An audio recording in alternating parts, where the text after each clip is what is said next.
Guys, tips for today. Ikaw na lang mismo magbasa sa community guidelines.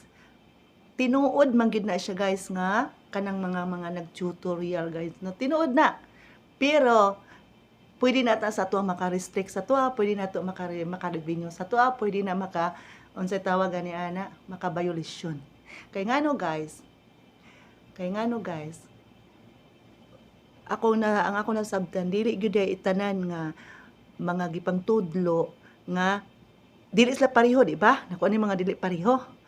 Kay ngano di ay siguro sa ilaha sakto. Dapat di ay pod di ta magtinapulan. Di ta magtinapulan, magbasa pud at tuwa oy di ta magsalig. O di lang gana lang dapat kini atong buhaton. Naa man ni tanan diri community guidelines. Naa man gini sa atong tanan. Ngano magtinapulan man ta. So kita nga magbasa pud ta. Di ta magsalig kay ngano pero okay pud nang naminaw ta kay mo na gitawag og engagement. Okay guys. Salamat guys.